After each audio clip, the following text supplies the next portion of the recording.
살아서 역사하시는 전능하신 하나님, 주께서 은혜와 사랑으로 함께하여 주셔서 우리의 삶에 늘 도움이 되시고 인도자가 되신 그 하나님의 놀라운 은혜와 사랑을 생각할 때에 하나님 앞에 감사와 찬송을 돌려 보냅니다.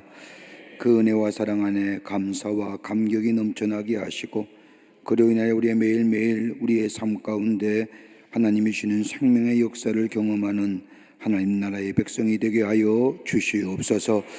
우리의 삶의 여정, 이곳을 보고 저곳을 보아도 힘들고 어려운 여정이지만 주님이 주시는 귀한 은혜가 있기에, 주의 도우심이 있기에, 주의 임재하심이 있기에 우리의 걸음을 아버지 하나님의 용기 있게 걸어나갈 수 있는 저희들로 주께서 삼아 주시옵소서. 저희들이 모일 때마다 하나님 앞에 간구하는 기도의 제목들 하나님께서 아시는 줄 믿사오니 속히 응답하여 주셔서 우리 안에 하나님의 영광을 바라볼 수 있게 하여 주시옵소서. 먼저는 이 나라 이 백성을 위하여 하나님 믿는 저희들이 하나님 앞에 간절히 중보하며 기도합니다. 이 나라 이 백성을 함께하여 주셔서 선한 길로 의의 길로 인도하여 주시옵소서. 불의와 악의 것들은 다 이 땅에서 물러가게 하여 주시고 하나님이시는 의로움과 선함만이 넘쳐나 서로 상생하며 새로운 미래를 향하여 나아가는 이 나라 되게 도와주시옵소서. 정치와 경제, 문화, 아버지 사회, 교육, 안보 모든 분야에 하나님이 다스려 주시기를 원합니다. 아버지 하나님이여 대립과 갈등의 모습들은 다 물러가게 하여 주시고 하나 되어 새로운 미래를 향하여 나아가는 이 나라의 백성들 되게 하시고 하나님의 공의와 정의가 물과 하수같이 흐르게 역사하여 주시옵소서. 하나님 기도합니다. 교회들마다 함께하여 주시옵소서. 이 세상의 소망이요 빛인 하나님의 몸된 제단들마다 하나님 부흥하게 하여 주셔서 이 어두운 시대에 생명 되시는 예수 그리스도를 증거하며 저들을 구원의 길로 인도하는 교회들이 다 되게 하여 주시옵소서. 교회를 무너뜨리는 악한 영의 역사는 일절 틈하지 않게 하여 주시고 하나님 말씀 안에서 기도의 제단들, 성령의 충만한 제단 되게 하여 주시고 아버지 민족과 열방을 가슴에 품고 하나님의 생명의 말씀을 전하는 한국 교회들이 다 되게 하여 주시옵소서. 이 땅에 하나님 이단과 사설들이 물러가길 원합니다. 악한 영의 역사는 땅에서 물러가게 하여 주시옵소서. 혼미케 하는 것들 다 물러가게 하여 주시옵소서. 그 가운데 광림의 제단을 세우시셔서 하나님의 거룩한 역사에 얻어지 쓰임받게 하심에 감사합니다. 이 제단 위에 하나님 임재하여 주시고 아버지 운행하여 주셔서 하나님의 거룩한 역사만을 이루어가는 주의 제단이 되게 역사하여 주시옵소서. 주의 제단에 들어오고 나가는 발걸음마다 하나님 지켜주시고 저들의 걸음걸음마다 보호하여 주시며 하나님의 전에 들어와 하나님의 말씀을 배울 때에 저들의 심령이 시원할 뿐만 아니라 영과 육이 강건해지는 역사가 있게 하여 주시옵소서. 하나님의 거룩한 역사, 선한 역사를 위하여 많은 기관과 부서를 세우셨사오니 기관과 부서마다 하나님 역사하여 주시고 선교적 사명을 감당하게 하여 주시며 아버지 하나님 모이게 힘쓰며 아버지 뜻에서 생명 되시는 예수 그리스도를 증거하는 모든 기관과 부서들이 되게 도와 주시옵소서. 아버지 국내외에 흩어져 있는 우리 광림의 선교지마다 하나님 지켜주시고 보호하여 주시며 주의 사명 넉넉히 감당할 수 있도록 성령께서 운행하여 주시옵소서. 하나님 간절히 기도하옵기는 저 해외 선교지마다 지켜주시고 저 트리키 안디옥 교회에 속히 재건되게 하여 주시며 잠비아의 선교센터도 속히 아버지 완공되어 저 어둠의 땅에 하나님의 사람들을 세워나가는 데 귀하게 쓰임받게 하여 주시옵소서. 우리 성도들이 정성껏 아버지 하나님의 기도하며 헌신하며 희생합니다. 주님 기쁘게 받으시고 하늘의 놀라운 은혜와 하늘의 축복이 임하게 하여 주시옵소서. 우리 가정 위에 함께 해주시길 원합니다. 하나님만을 섬기는 가정 되기를 원합니다. 아버지 하나님이 악한 영의 역사를 틈하지 않게 하여 주시고 입을 열 때마다 찬송과 하나님을 향한 감사의 고백이 넘쳐나게 하여 주시옵소서. 우리의 자녀들 복된 자들 되기를 원합니다. 하나님의 귀한 자녀들, 하나님 나라에 귀하게 쓰임받는 자녀 되기를 원하오니 의와 진리로 인도하여 주시옵소서. 자녀를 위하여 간구하는 기도의 제목들 하늘을 여시고 응답하여 주시기를 원합니다. 하나님의 거룩한 역사를 통하여 의인의 우선의 삶을 살아가도록 주님 역사하여 주시옵소서. 아버지 하나님이여, 성경 공부합니다. 말씀의 능력이 우리 가운데 임하게 하여 주시옵소서. 말씀이 우리의 심령이 아버지 하나님의 차고 넘치게 하시사 하나님의 말씀을 깨닫게 하시고 아버지 하나님의 우리 안에 생활하여 풍성한 열매를 맺는 저희가 되게 하여 주시옵소서. 아버지 하나님께서 이 시간 성령으로 역사해 주시고 저 남교회 북교회 동탄의 성전 아버지 그 밖의 영상을 통하여 하나님의 말씀을 배우기에 참여한 모든 이들 위해 동일한 은혜로 함께하여 주시옵소서. 성령이 이 시간 충만케 하여 주시옵기를 원하오면서 예수님의 이름으로 기도하옵나이다. 아멘.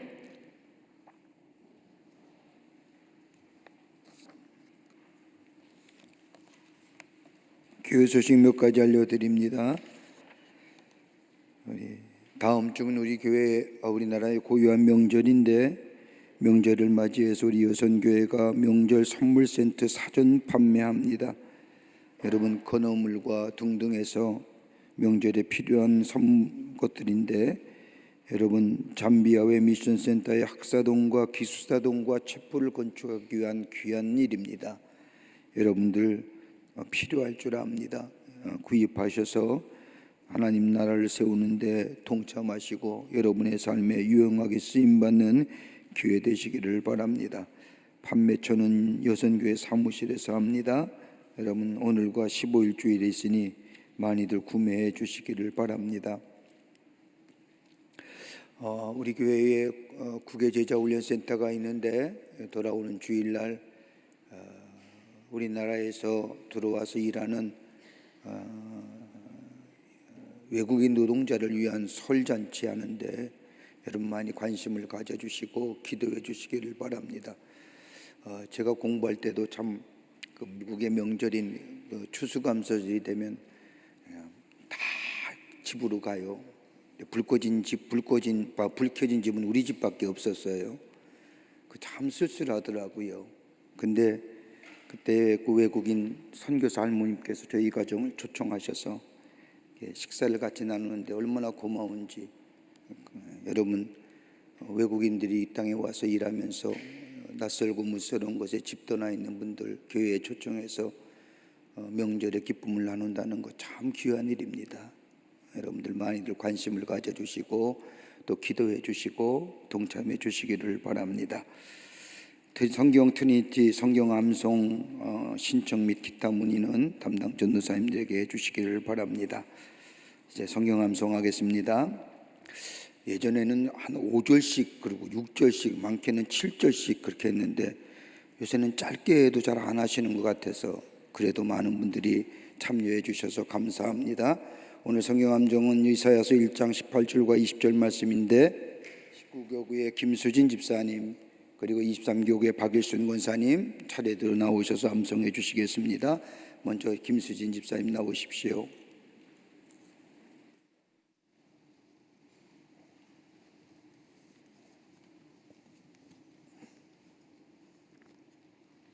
오늘 성경 암송 말씀은 이사야서 1장 18절에서 20절 말씀입니다. 여호와께서 말씀하시되 오라 우리가 서로 변론하자. 너희 죄가 주홍 같을지라도 눈과 같이 희어질 것이요 진홍 같을지라도 양털같이 희게 되리라. 너희가 순종하는 땅의 아름다운 소산을 먹을 것이요 거절하여 배반하면 칼에 삼켜지리라. 여호와의 입의 말씀이니라. 아멘. 네, 집사님 감사합니다. 수고하셨습니다. 고맙습니다. 박일순 권사님.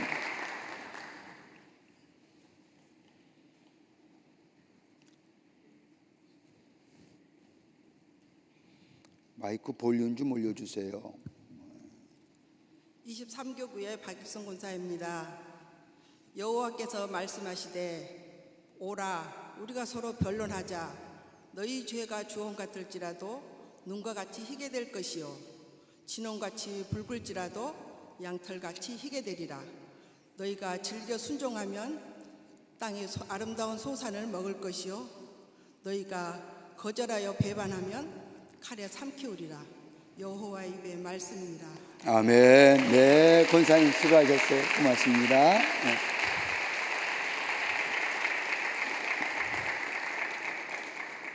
오늘 이사야서 5장 말씀과 6장 말씀을 우리 함께 교독합니다. 5장 1절서부터 6장 13절 말씀까지입니다. 제가 한 절 읽고 여러분이 한 절 읽고 교독하겠습니다. 여러분, 저 성경 공부, 말씀 배우는 것이 별로 없어요. 말씀을 배운다는 게 얼마나 귀한 시간인지 모릅니다. 아멘들 안 하세요?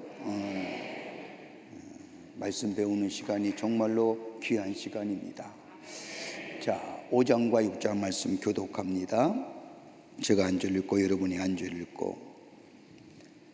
나는 내가 사랑하는 자를 위하여 노래하되 내가 사랑하는 자의 포도원을 노래하리라. 내가 사랑하는 자에게 포도원이 있으며 심히 기름진 산이로다.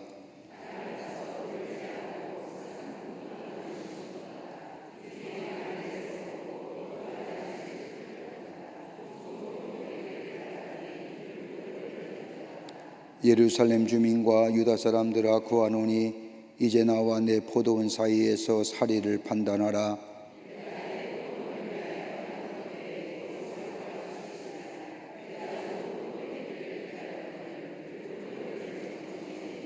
이제 내가 내 포도원에 어떻게 행할지를 너희에게 이르리라.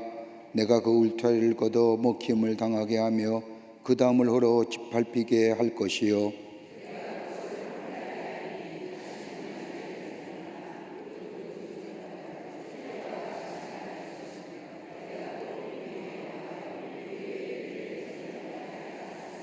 물은 만군의 여호와의 포도원은 이스라엘 족속이요 그가 기뻐하시는 나무는 유대 사람이라. 그들에게 정의를 바라셨더니 도리어 포악이요 그들에게 공의를 바라셨더니 도리어 부르짖음이었도다.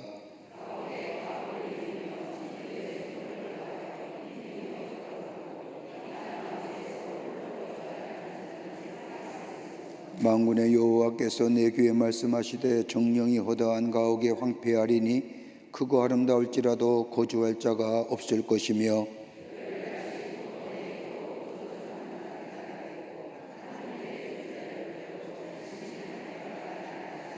아침에 일찍 일어나 독주를 마시며 밤이 깊도록 포도주에 취하는 자들은 화 있을진저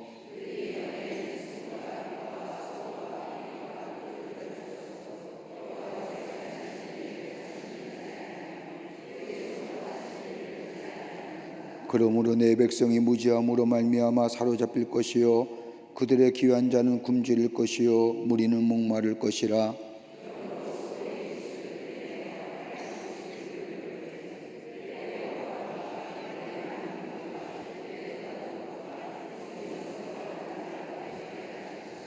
여느 사람은 굽으리고 존귀한 자는 낮아지고 오만한 자의 눈도 낮아질 것이로되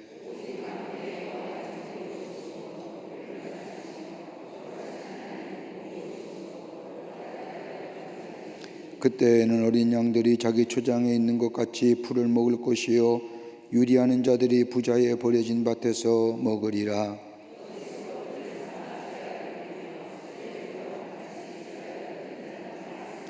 그들이 이르기를 그는 자기의 일을 속속히 이루어 우리에게 보게 할 것이며 이스라엘의 거룩한 이는 자기의 계획을 속히 이루어 우리가 알게 할 것이라 하는도다.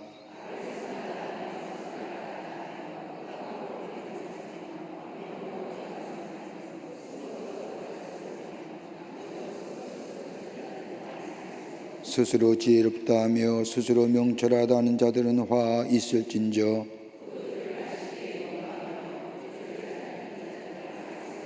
그들은 뇌물로 말미암아 악인을 의롭다 하고 의인에게서 그 공의를 빼앗는도다.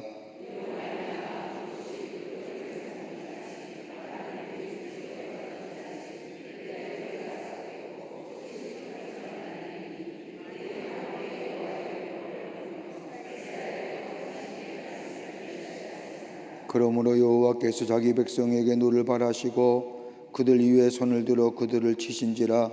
산들은 진동하며 그들의 시체는 거리 가운데에 분토같이 되었도다. 그럴지라도 그의 노가 돌아서지 아니하였고 그의 손이 여전히 펼쳐져 있느니라.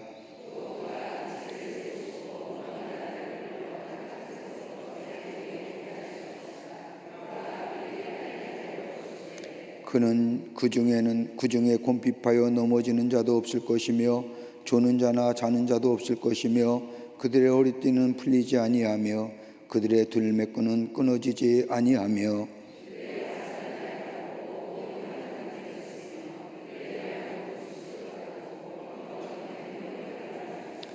그들의 부르짖음은 암사자 같을 것이요 그들의 소리지름은 어린 사자들과 같을 것이라. 그들이 부르짖으며 먹이를 움켜 가져가 버려도 건질 자가 없으리로다.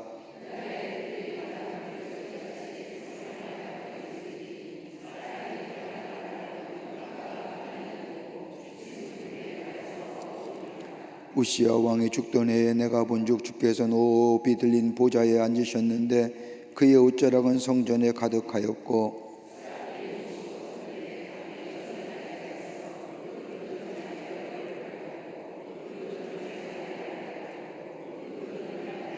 서로 불러 이르되 거룩하다 거룩하다 거룩하다 만군의 여호와여 그의 영광이 온 땅에 충만하도다 하더라.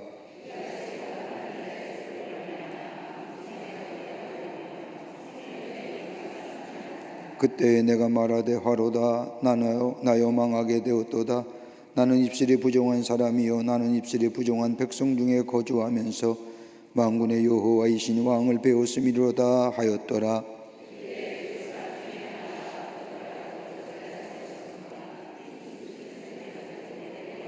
그것을 내 입술에 대며 이르되 보라 이것이 내 입에 닿았으니 내 악이 제하여 졌고 내 죄가 사하여 졌느니라 하더라.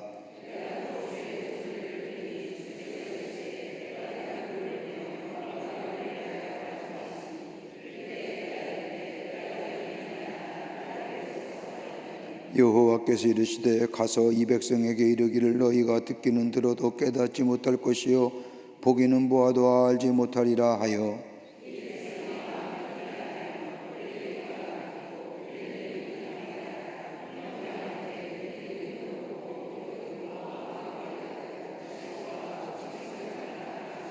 내가 전 이르되 주여 어느 때까지니까 하였더니 주께서 대답하시되 성읍들은 황폐하여 주민이 없으며 가옥들에는 사람이 없고 이 토지는 황폐하게 되며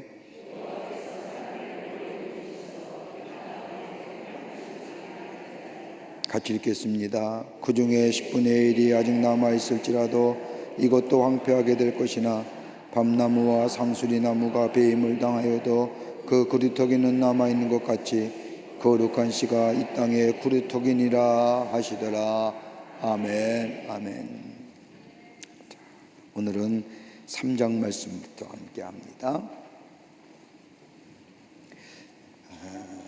1장과 2장의 말씀은 이스라엘 백성의 죄악상에 대하여 하나님이 심판의 말씀을 하시죠.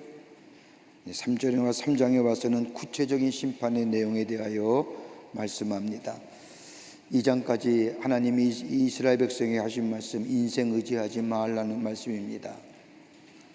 그런데 이제 3장에 와서는 하나님께서 예루살렘과 유다가 의지하는 것을 남김없이 제거하시겠다는 말씀으로 시작이 됩니다. 하나님의 심판의 구체적인 원인을 얘기하는데 왜 하나님께서 이스라엘 백성을 심판하시느냐? 여러분 잘 보세요. 하나님 왜 심판하시는 이유에 대해서 설명하시는 겁니다. 여기서 뭐예요? 시온의 딸이라고 하는 것은 유다의 여인들을 가리키지만 결국은 이스라엘의 모든 백성들을 가리키는 말로서 모든 이스라엘 사람들에 향한 하나님의 심판입니다.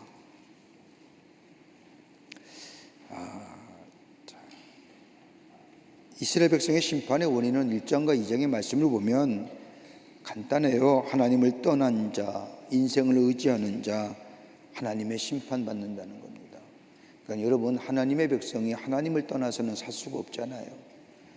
예? 여러분, 물고기가 물을 떠나서 살 수 있을까요? 여러분 이미 흔히들 얘기하지요. 거룩한 조직에 들어왔는데 조직에 나가면 안 되잖아요. 배반하는 거잖아요. 마찬가지로 우리가 하나님을 믿는 사람으로 하나님을 의지하고 하나님과 함께 살아야 되는데 배반하는 자 심판하시죠. 그 배반의 원인이 어떤 건가를 오늘 이 이사야서의 말씀을 우리에게 가르쳐 줍니다. 자, 보세요. 첫째는 예루살렘 지도자들에 대한 심판입니다. 왜 그럴까요? 부패한 지도자들입니다. 여기서 지도력을 상실한 사회는 뭐예요?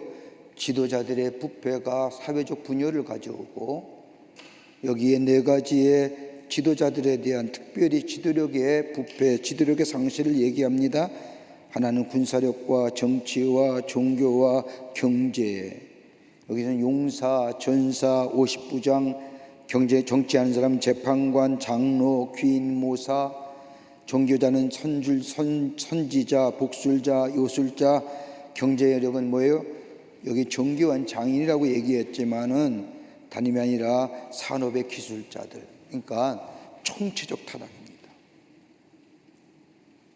총체적인 타락입니다. 뭐 한 곳만 부패된 게 아니라 토탈 커럽션입니다. 여러분 참 이사야서의 말씀을 저도 묵상하고 읽으면서 참 우리나라를 좀 많이 보게 됩니다. 정치 지도자들이 부패되면요 나라 망해요. 이스라엘이 그랬어요. 다 부패한 거예요. 군사를 가진 사람도, 정치하는 사람도, 종교 지도자도, 경제를 이끄는 사람도. 그러면서 뭐예요? 그들의 부패하는 모습이 뭐예요? 소년들을 그들의 고관으로 삼으며 아이들이 그들을 다스리게 하시리니, 여기서 소년과 아이들은 뭐예요? 무능한 정치인이에요.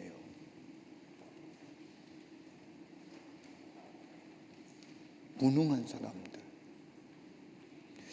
저는 어느 때부터 뉴스를 잘 안 보는데 간혹 가다가 이렇게 볼 기가 있으면 왜 그리 싸우는지, 왜 그리 잘난다고 저들이 잘났다고 얘기하는지. 그리고 하는 말 있죠.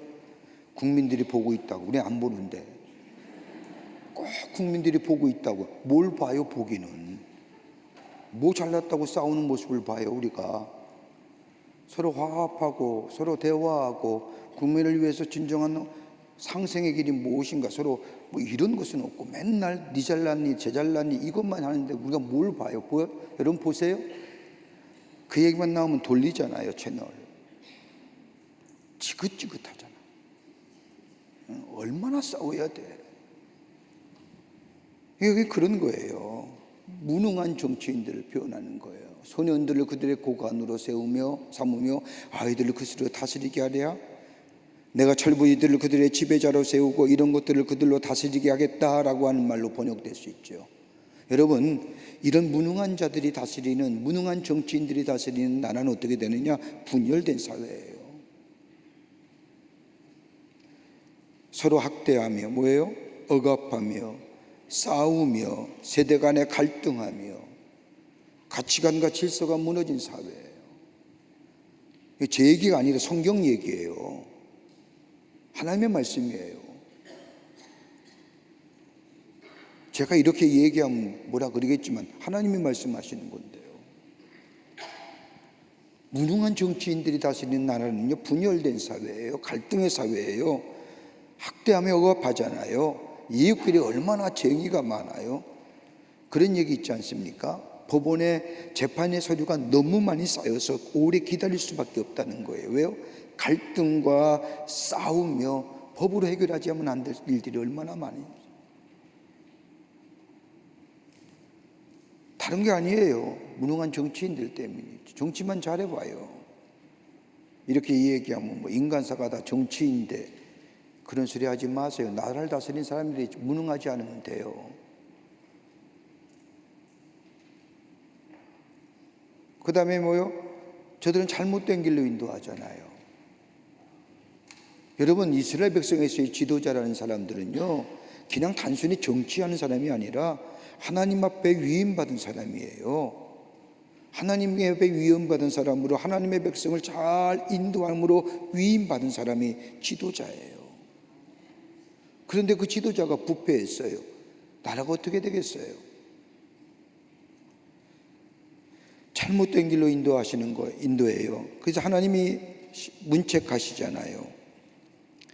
또 16절부터 26절의 말씀을 보면 뭐라고 얘기하냐면 저 시온의 딸들 향한 하나님의 심판의 선언이 나와요. 여기 시온의 딸이라고 하는 것은 예루살렘에 거하는 여인네를 얘기할 수 있겠지만 이스라엘 백성을 얘기하죠. 여러분, 하나님은 우리가 얘기하잖아요. 신랑 되신 예수님, 우리는 그의 신부가, 딸이라고 하는 표현은 단순히 여성 명사에 얘기한 게 아니라 이스라엘 백성을 지칭하는 얘기입니다. 이스라엘 백성이 얼마나 오만하여 교만하여 사치하며 타락했는지. 여러분, 우시아가 죽던 해라고 얘기하죠. 이사야 선지자가 하나님으로부터 소명받을 때 우시아가 죽던 전에만 해도요, 우시아가 왕이 얼마나 나라를 잘 다스렸는지. 여러분, 종교개혁을 일으키고 나라를 새롭게 함으로 부강한 나라를 만들었어요. 그래서 이웃의 나라에게 많은 나라들이 조공을 바치는 나라가 되었단 말이에요. 다른 나라로부터 조공을 받으니 나라가 굉장히 여유롭고 경제적으로 부강했을 거 아니에요. 그 하나님의 은혜고 하나님의 축복임에도 불구하고 잊어버리고 뭐예요? 자신의 사치와 향락, 뭐예요? 자신의 교만과 오만함으로 인해서. 인간의 사치와 호화스름, 교만, 그 모습이 뭐예요? 시온의 딸들이 교만하여 느린 정을 통하는 눈으로 다니며 아기작거려 걸으며 발로는 쟁쟁한 소리를 내는도다. 여러분, 이게 은유적 표현이에요. 뭘 많이 치장했기에 다닐 때마다 쟁쟁쟁쟁쟁쟁쟁 소리 난다는 거고요. 어그적 걸어가는 거. 좀 바쁘게 단정하게 걸어가는 게 아니라 남들이 좀 봐주기를 원하는 마음으로 쟁쟁쟁쟁 소리 나는 사치스러운 몸의 치장거리가 다닐 때에 이게 마주치면서 울리는 소리와 더불어 어그적 거리는 거 나 좀 봐달라는 거예요.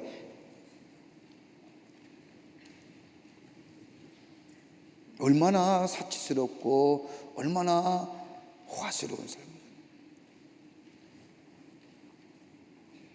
이러한 하나님 여인들을 향하여 하나님의 심판이에요. 시온의 딸들을 향하여 너희가 수치를 당하게 될 것이다. 화려한 치장을 뭐요? 수치스러운 치장으로 뒤바뀌게 될 것이다. 너희가 전쟁으로 황폐하게 될 것이다. 그것조차 하나님이 우리에게 주신 축복인데 그 축복을 잊어버리고 그 축복의 근원을 잊어버리고 자기 잘난 듯이 오만하고 교만한 자의 모습으로 온갖 사치는 다 부리면서도 정작 네 주위에 네 외 겉에 있는 가난하고 고아와 가부와 나그네를 못 본 척한 것.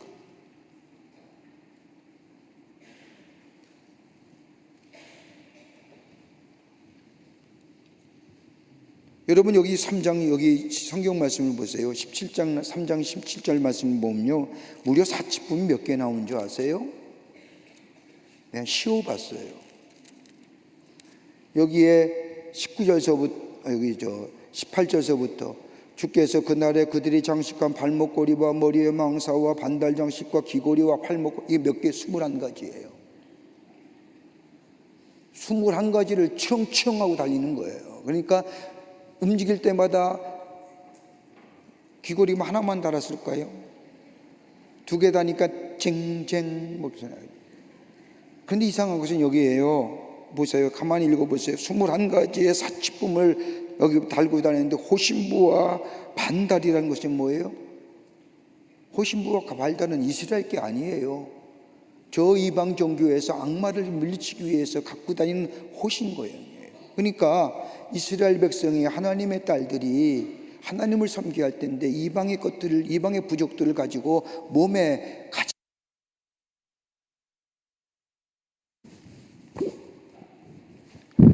그러니 문제 있잖아요.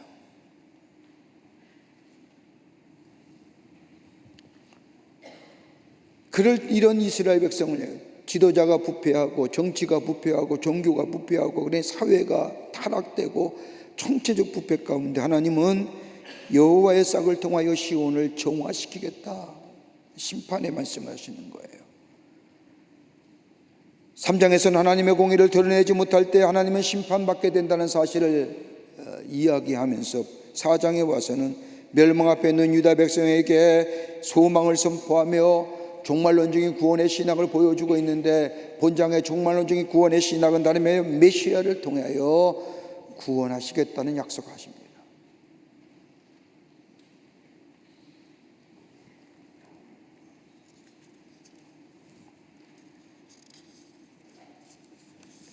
그러면서 4장의 첫 장의 말씀을 보면 심판의 결과가 뭐냐? 자, 여호와의 싹을 통하여 메시아를 통하여 이스라엘 백성을 구원하실 터인데, 그 전에 이스라엘의 심판이 어떤 것이 임했느냐? 주로 3장의 내용과 관련 있는 내용으로서 4장에 와서 심판의 모습을 얘기합니다. 참혹한 심판이 임하게 됩니다. 7 여자가 한 남자를 붙잡고 말하기를 뭐예요? 칼과 전쟁이 계속되자 성인 남자가 죽는 거예요. 그래서 남편을 대신할 남자를 찾는 거예요. 여러분, 2차 세계대전이 끝난 후에 러시아의 저 독일군과 전쟁하면서 러시아의 성인 남자들이 다 전쟁터에 나갔는데, 전쟁이 끝나고 2차 세계대전이 끝나고 딱 보니까 남자와 여자의 성인 비율이 3대, 그러니까 남자가 셋, 여자가 7이었대요. 제가 언뜻 책을 보면 2,400만이 죽었대더니 남자가 3대 7의 성비예요. 그러니까 사진 보면 모스크바 광장에서 여인네들이 춤을 추는데 여자와 여자끼리 춤추는 거예요. 남자가 없어서. 남자 만나서 춤추면 끝내주지만 성비율이 3대 7이었다. 여기도 마찬가지잖아요. 밑에는 애굽이 있어요. 위에는 아수르의 나라가 점점 신흥의 나라로, 부강한 나라로 부강해요. 호시탐탐 유다를 들어와요. 전쟁이 있었어요. 이건 이제 전쟁이 있은 후의 얘기인데 다 성인 남자가 죽었어요. 그 호화스러운 치장, 목에 길게 내띄우리고 잘랑잘랑 소리 내며 어그저그저 걷는 것이 무슨 소용이에요? 봐줄 사람이 있어야지.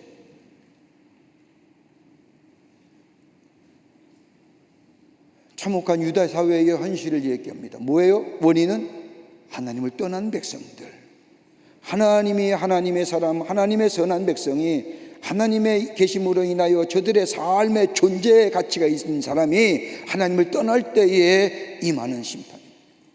거기에 뭐예요?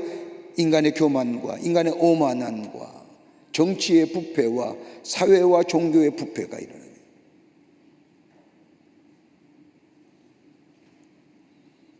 그러면서 뭐예요? 다만 당신의 이름으로 우리를 부르게 하여 우리가 수치를 면하게 하라 하리라. 다른 말이 아니에요. 한 남자의 아내가 되기를 원하는 마음.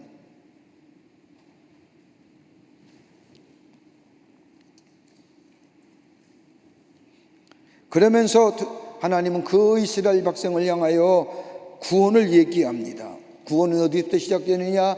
여호와의 싹으로 인한 남은 자의 영광입니다. 2장 6절부터 4장 1절까지의 마지막 날에 일어날 일들을 기록하는 반면에 오늘 여기서부터는 회복에 대한 얘기를 합니다. 회복은 어느 사람부터? 남은 자. 다른 성경의 말씀에 5장 보면 그루터기 같은 맥락이죠. 거기에 구원입니다.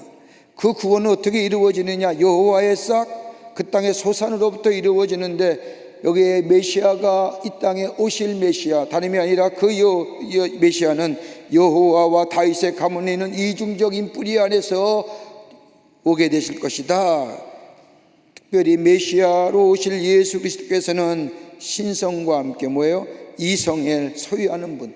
다른 말로 하면 인성과 신성을 소유하신 분. 인성은 예수 그리스도 구원자, 인성은 다윗의 가문, 구원자로 오실 메시아입니다.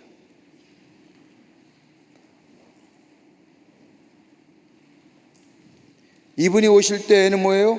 아름답고 영화로울 것이며, 다시 말한다면 하나님이 주시는 복의 결과로 열매가 맺어지고 그 열매는 영화롭고 아름다울 것이라고 하는 얘기를 합니다. 여기서 여호와의 싹이라고 하는 얘기는 여기 히브리어로 차마흐라고 얘기하는데 구약성서에 32번이나 나옵니다.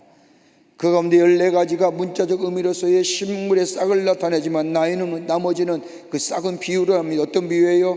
여기에 보면 은유적으로 구원과 소원, 공의, 예언의 성취, 이스라엘 우선, 치유, 진리, 힘 등 명사용어로는 새싹으로 사용되는데 다름이 아니라 메시아 약속과 관련되는 것이 싹입니다.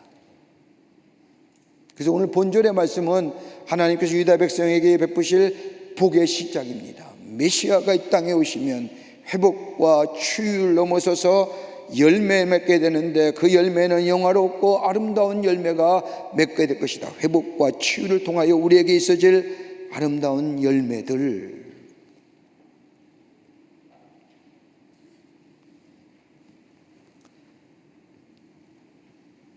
그런데 어디서부터 시작이 돼요? 남은 자.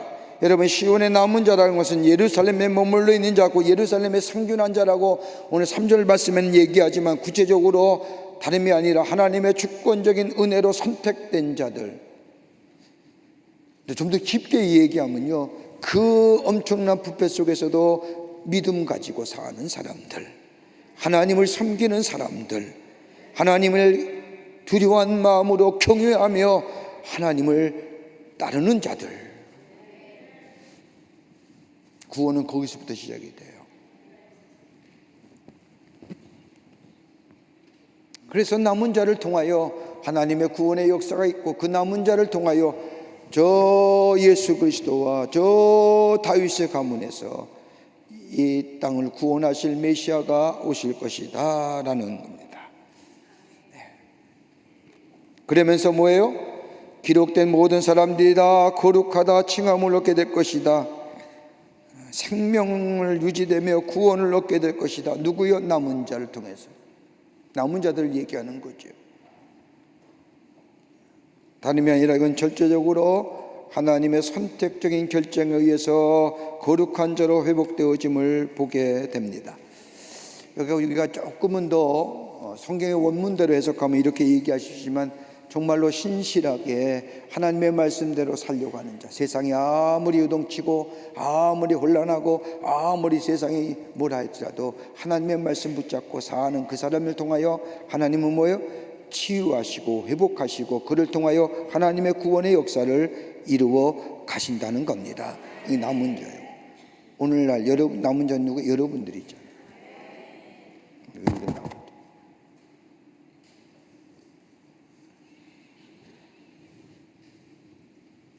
거룩한 자입니다. 그러면서 여호와의 싹으로 인한 시온의 종화를 얘기하는데 4장에 와서는 주께서 심판하신 영과 소멸하신 영으로 시온의 딸들의 더러움을 씻기시며, 더러움이라는 것은 처이트라고 얘기하는데 사람이나 동물들의 배설물과 오물을 얘기하는 겁니다. 뜻이요. 여기서 특별히 뭐예요? 내적인 더러움을 얘기하는 겁니다. 내적인 더러움이 뭐예요? 죄악을 우리 하나님이 씻어주신다는 거예요. 그렇잖아요. 우리가 구원받았잖아요. 구원받았다는 게 뭐예요? 우리의 죄가 사함 받았다는 거예요. 내적인 더러움이 씻음 받았다는 거예요. 이 확증이 없으면 구원받은 자가 아니에요. 이 확증이 있으면 자유로운 자가 되는 거예요. 이 확증이 있으면 뭐예요? 내가 모든 것에서 자유로운 존재가 되잖아요. 여러분, 우리가 인간의 가장 내면의 근원적인 문제가 뭐예요? 죄의 문제잖아요. 안 그러세요? 내가 아무리 겉으로는 도덕적으로 윤리적으로 내가 바르게 살고 다른 사람에게 해를 끼치지 않고 살지만 그래도 내 안에 찜찜한 모습이 뭐예요? 죄성의 죄의 문제. 여러분, 죄 안 지세요? 또 얘기해요. 구원파는 한 번만 구원받으면 돼요. 근데 우리는요, 어제도 구원받아야 되고 오늘 이 시간에도 구원받아야 되고 내일도 구원받아요. 매일매일 우리의 구원의 역사를 경험하는 것이 우리 개신교예요. 예수 그리스도의 십자가 보는 딱 한 번만 필요한 게 아니잖아요. 그러니까 구원파가 이단이라는 거예요. 저 구원파 사람들은요, 예수 그리스도의 보혈은요, 딱 한 번만 죄 씻으면 그 다음엔 죄 안 지. 여러분, 인간의 본성이 죄성인데, 죄성 가진 자인데, 그러니까 죄의 문제가 해결되지 않으니까 매번 뭐예요? 왠지 모르게 수그려들고 이렇게 감추려고 하고 떳떳하지 못하는 거죠. 그 내적인 더러움을 씻어준다는 것은 죄를 씻어주신다는 것이고 정결케 하신다는 것이고 회복시켜 주신다는 말씀입니다. 그러면서 예루살렘의 피를 그 중에서 청결하게 하실 때가 됨이라. 예루살렘의 피라는 것은 죄악으로 물든 예루살렘을 말씀하는데, 이는 심판하시는 영과 소멸하신 영으로 뭐예요? 정결케 되는 죄악이에요. 그러니까 여러분, 우리도 그렇잖아요. 누구의 피로 정결케 돼요? 예수 그리스도의 보혈로, 예수 그리스도의 십자가의 보혈로.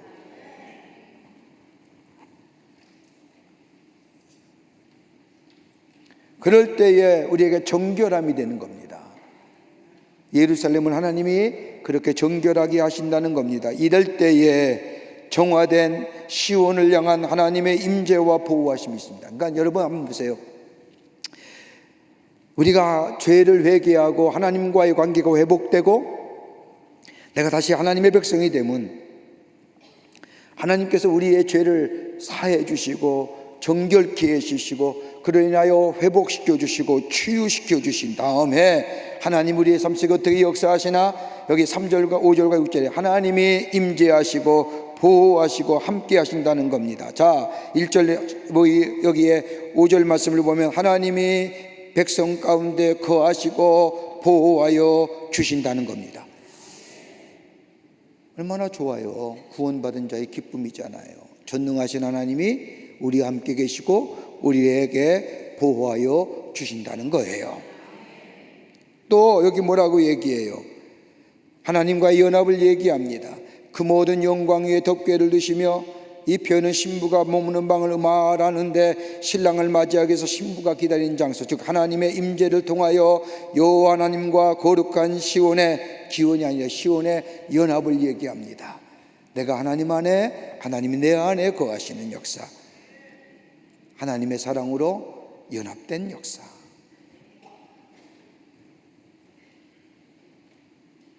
또 하나 있죠.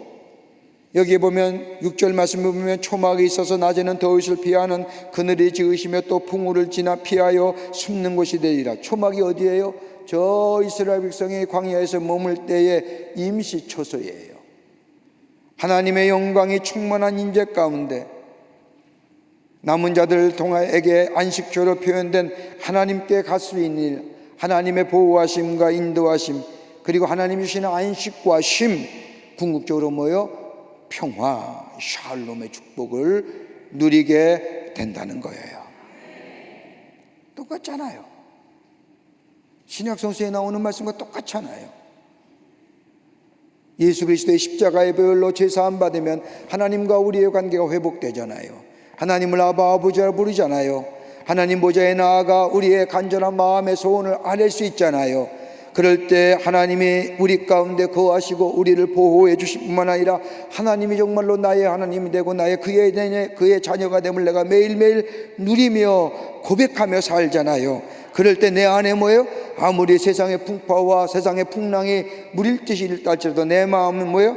평안하다. 샬롬의 축복이 임하게 됩니다. 이거 예수 믿는 거잖아요. 그러기에 사장을 통하여 하나님 우리에게 말씀하신 것은 심판 가운데서도 신실하게 하나님을 향하여 믿음을 가지고 정말로 신실하게 하나님만을 섬기는 그 남은 자의 모습들, 그리고 하나님의 백성으로 부름받은 자들을 뭐예요? 의롭다 여기시는 층의함, 그리고 메시아의 뭐예요? 속죄함. 이럴 때 하나님의 임재 안에서 보호와 인도함을 받게 된다는 겁니다. 성령이 여러분 안에 계심을 믿습니까? 여러분이 성령이 여러분 안에 계심을 믿습니까? 예, 그래야 돼요. 믿어야 돼요. 계신가 안 계신가 이러면 곤란해요. 성령이 내 안에 계심을 믿어야 됩니다. 자, 그러면 5장 뭐냐 얘기하느냐? 5장에서는 포도원에 임할 심판에 대해서 얘기합니다. 1장 4부터 4장까지는 심판과 구속과 그리고 심판과 구속이라고 하는 교차적인 구조 속에서 장차표 주실 하나님의 구속에 대하여 좀 더 심도 있게 말씀하십니다. 특별히 4장에서는 여호와의 싹을 통해 이스라엘의 모든 죄를 깨끗하게 씻음으로 성결과 공의로 가득한 하나님 나라가 세워질 것을 말씀하고 있는데 5장에 와서는 뭐예요? 4장과는 반대로 포도원의 비를 통하여 이스라엘의 죄악된 행위를 다시 한번 생생하게 묘사합니다. 그러니까 성경 말씀을 가만히 보세요. 심판, 구속이라고 하는 이러한 사이클 안에서 장차표 주실 하나님의 심판과 구속에 대하여 좀 더 심도 있게 얘기합니다. 자, 1절부터 7절까지는 포도원의 노래가 나옵니다. 그러니까 4장에 와서는요, 4장의 후반부에 와서는 메시아를 통하여 회복될 시온의 노래, 시온을 얘기한다고 한다면 오늘 5장에 와서는 포도원의 비를 통하여 이스라엘의 타락과 죄악된 행을 다시 한번 생생하게 저들에게 말씀하여 주십니다. 자, 1절과 2절의 말씀을 보면 하나님께서 베푸시는 은혜에 대하여 얘기합니다. 그 첫 번째가 뭐냐? 나는 내가 사랑하는 자를 위하여 노래하되 내가 사랑하는 자의 포도원을 노래하리라. 내가 사랑하는 자에게 포도원이 있으며 심히 기름진 사내로다. 내가 사랑하는 자를 위하여 노래한다고 얘기합니다. 여기서 사랑하는 자라고 하는 것은 유다민이나 베냐민에게만 사용되던 얘기인데 여기는 이스라엘 향한 하나님의 깊은 사랑을 말합니다. 하나님이 얼마나 이스라엘 백성을 사랑하시는지. 여러분 한번 구약 성경을 쭉 읽다 보면 느낌이 어떻게 이렇게 사랑하실 수 있을까? 포기해도 한참 포기했을 텐데 그 하나님의 사랑이 어떻게 표현되느냐? 내가 사랑하는 자에게 포도원이 있으며 시민이 기름진 사내로다. 여기 말씀을 해보면 이스라엘 백성인데 이스라엘 백성의 심히 기름진 산이라고 하는 것은 다름이 아니라 하나님께서 이스라엘 백성에게 약속의 땅으로 주신 가나안 땅을 얘기하는 겁니다. 내가 저들에게 기름진 땅인 가나안도 주셨는데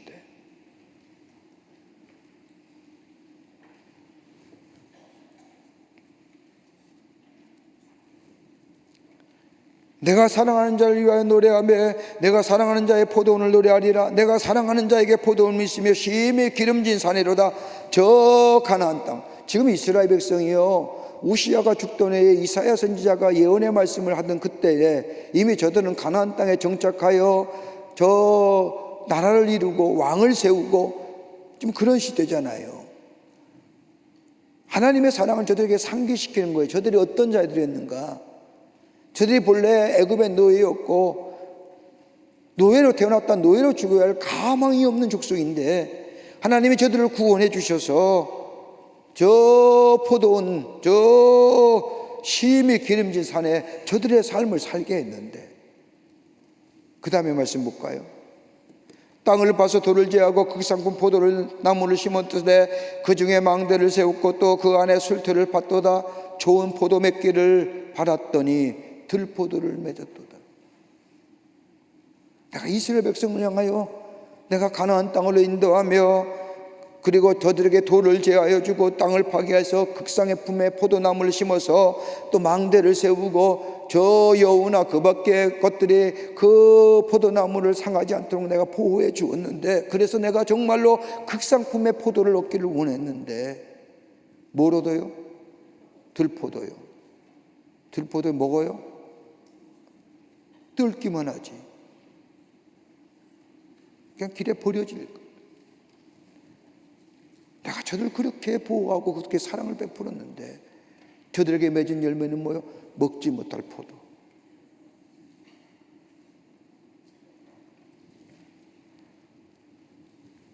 극상품의 포도나무를 심어서 여러분 제일 좋은 포도나무를 심었다고 한다면 열매는 분명히 좋은 포도 열매일 거예요. 그런데 악취나는 열매가 맺었다는 거예요. 다른 말로 말하면 좋은 포도와 들포도는 이스라엘 백성의 삶을 얘기하는데 하나님의 백성에게 공평과 의로움을 기대했으나 포악과 부정과 부패와 뭐예요? 우상숭배가 넘치는 모습으로 너희의 삶이 나타났구나. 너희가 좋은 땅을 내가 줬고 내가 땅을 파서 돌을 제하여 내고 망대를 세우고 극상품의 포도나무를 심어서 너희를 통해서 그 포도나무를 통해서 극상품의 좋은 포도나무 포도 열매가 맺어지길 원하는데 쓰디쓴 열매, 버려질 열매, 악취나는 열매, 뭘 상징해요?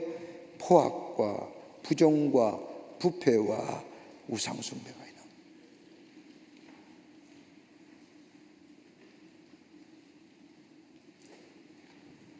이건 이스라엘 백성 얘기가 아니라 오늘 우리의 얘기예요. 얼마나 무서운 얘기예요. 하나님이 우리를 새롭게 하시어 좋은 사람으로. 보세요, 우리가 원래 돌감람나무 사람이잖아요. 열매 맺는 돌감람나무에.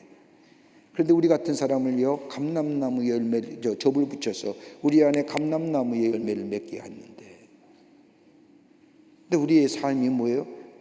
맺는 열매가 악취나는 열매가 맺어요.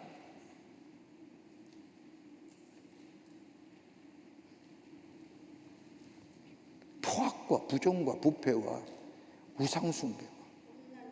하나님 외에 다른 것을 먼저 섬기는 게 우상숭배예요. 하나님을 앞에 두지 않고 다른 것을 먼저 두는 것이 우상이죠. 아이돌이 뭐예요? 아이들이 우상이잖아요. 그래서 아이돌, 요새 뭐 젊은 아이돌. 내가 어느 때가 식당에 가서 지인들과 함께 목사님들과 식사하는데 목사님들이 아이돌이라 그래요. 애띤 여자애들 몇 명이 모여서 밥을 먹는데 난 누군지도 모르겠는데 요란스런 복장을 가지고 물어봤어요. 누구요? 아이돌. 아이돌은 누군지도 모르는데 아이돌이라고 그러는데 처음 보는 애들이 같아요.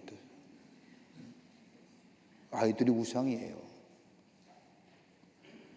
요즘 젊은 애들, 아주 어린 애들, 중고등학교, 중학교 애들만 해도, 유치원 애들, 초등학교 애들만 해도 뭐예요? 뭐 되고 싶니? 아이돌.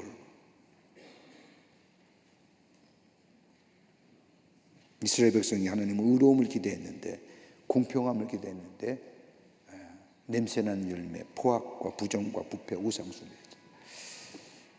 그러면서 백성들의 악행을 얘기합니다. 이제 나와 내 포도원 사이에서 사리를 판단하리라. 이 일인종 화법을 사용함으로써 하나님과 자신을 동일시하고 자신이 예언한 내용들이 하나님의 계시, 그러니까 이사야가 하나님과 자신을 동일시하며 자신이 예언하는 예언의 말씀을 모여 하나님의 계시임을 얘기합니다. 그 말씀은 6장에 와서 나옵니다.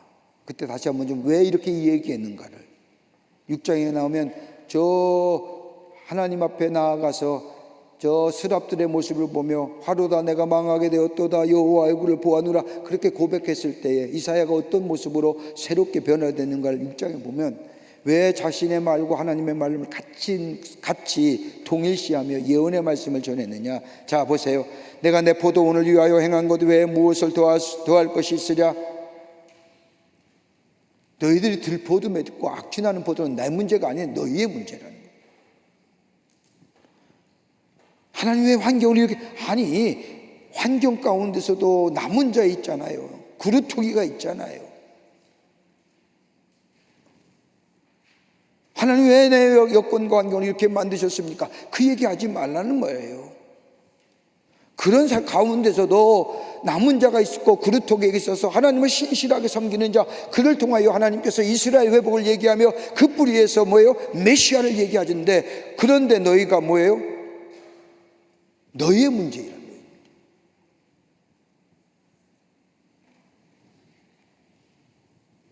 모든 원인은 이스라엘 백성에게 있다는 거예요. 그러면서 5절과 7절의 말씀을 보면 하나님의 심판에 대하여 얘기합니다. 들포도를 맺은 이스라엘 백성을 향한 하나님의 심판이 예언되고 있습니다. 앞으로 임할 하나님의 심판은 심판의 근본적인 이유에 대하여 깨달을 때까지 계속될 것을 얘기합니다. 뭐예요? 저들이 하나님의 사랑을 깨닫고 돌아올 때 회복하시는 역사를 경험할 때까지. 여러분, 조금 이렇게 우리의 삶 속에 참 고난이 많고 어려움이 많은 거 한번 생각해 보세요. 물론 고난과 어려움이 있으면 삶의 무게가 무거워지지요. 여러분, 인간의 고난 없이 어떻게 좋은 시, 좋은 음악, 좋은 그림이 만들어졌을까요? 여러분, 우리의 삶이 매일 좋은 길, 평탄한 길만 가면 아주 지루했을 거예요. 그런데 여러분, 그 고난과 그 어려움이 우리의 삶 가운데 지속된다고 한번 생각하면 나를 한번 뒤돌아보자. 우리의 삶의 모습이 어땠는가?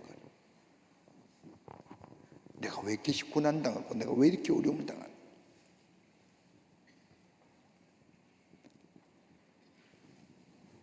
이스라엘 백성이 가만 보세요. 저들이 심판은요, 이스라엘 백성이 근본적인 자기가 왜 이런 어려움을 당하는가에 대한 근본적인 이유에 대하여 깨달을 때까지, 그리고 돌아올 때까지 이스라엘 백성을 향해 지속되어져 가요.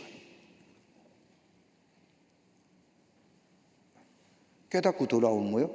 치유되고 회복되고 영광이 재현되고 하나님의 임재를 통하여 보호와 인도하심이 있고 뭐예요? 샬롬의 축복이 있는데, 그 얘기하시는 거예요.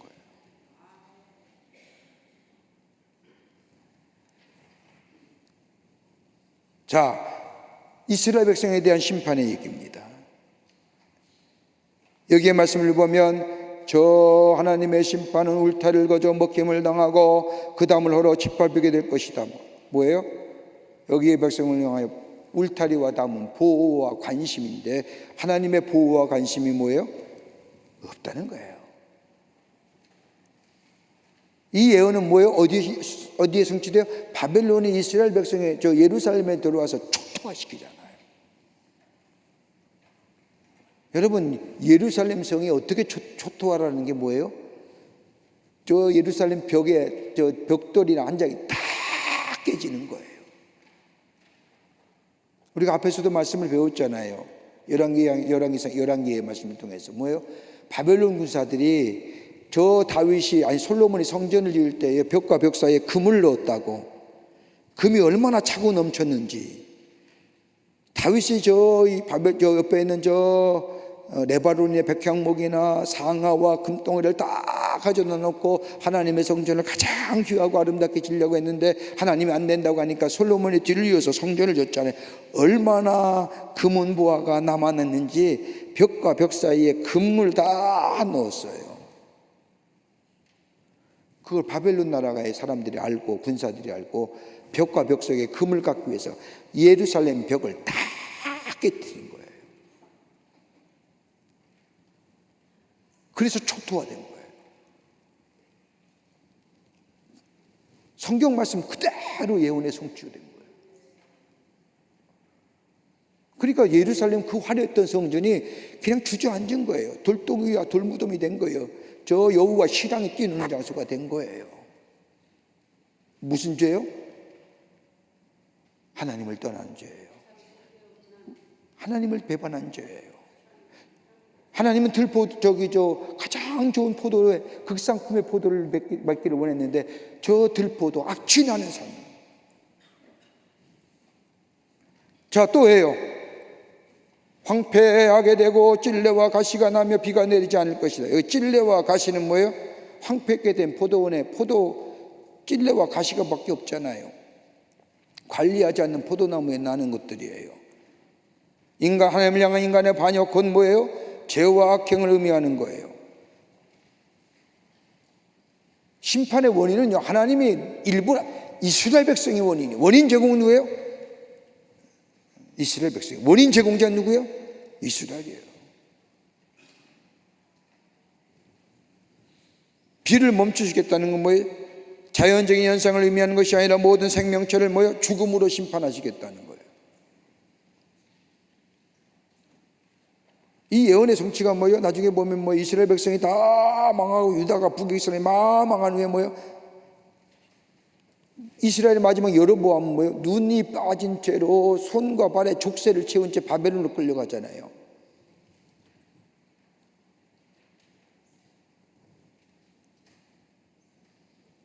비는 뭐예요? 하나님이 주시는 비는 은총이에요. 이 당시만 해도요. 농사가 이 당시에는 뭐예요? 하늘에서 비가 내려야 되는 거예요. 천수답이에요. 그러니까 비는 은총이에요. 하나님 은총을 거두어 가신다는 거예요. 얼마나 무서운 얘기예요? 하나님의 은총을 거둬가요. 여러분, 옛날에 이스라엘 백성이 때 비가 안 오면 농사를 지을 수 있을까요? 지금서부터 뭐 지금처럼 담수가 있는 것도 아니고 저수지가 있는 것도 아니고 물을 가두어 놓는 그런 것도 아니고 그저 하늘에서 비 내려야만이 농사 짓는 그때에 비는 내 은혜예요. 은총, 비를 멈추시겠다고 해서 하나님의 뭐예요? 은총을 중단시키겠다고.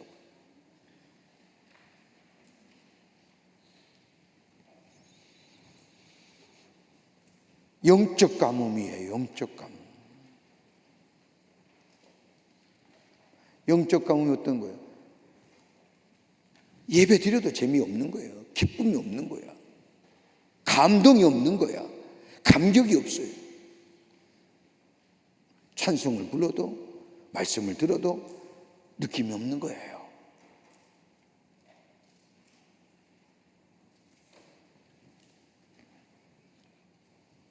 또 하나 있어요. 포악과 부르짖으면 하나님의 심판이 임하게 될 것이라는 거예요. 포악과 부르짖음은 공의와 정의의 반대예요. 포악은 불법을 의미하는 거, 부르짖음은 뭐예요? 고통이에요. 그러니까 불법과 고통 속에서 울부짖게 될 것이다 라고 하는 거예요. 울부짖음이 같은 거예요.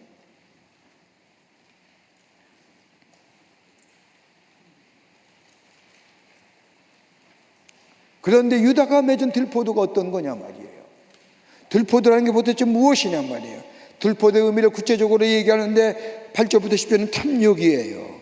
여기에 탐욕이란 집과 땅을 늘려 혼자만 잘 살려고 하는 이 탐욕. 집이 크고 아름다울지라도 황폐게 되어 사는 사람이 없을 것이고 소출이 들어올 것이다. 다음이 아니면 뭐예요? 탐욕을 인한 다른 공동체의 삶을 파괴하는 것입니다. 여러분, 이거 우리 안에 탐욕이 얼마나 많아요.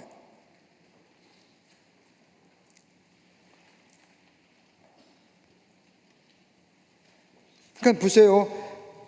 토지의 독점은요, 생존의 수단과 삶의 근거지의 박탈이에요.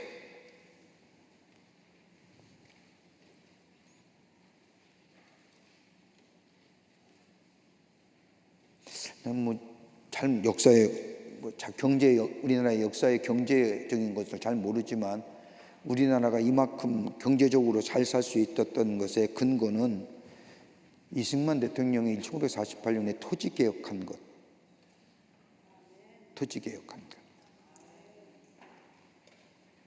그러니까 저 조선의 봉건 시대부터 군주 시대부터 쭉 지나왔고 일제를 거쳐왔던 그 독점이 토지개혁을 통하여 분배되었던 그것이 자유경제시장의 초석이 되었다는 얘기입니다.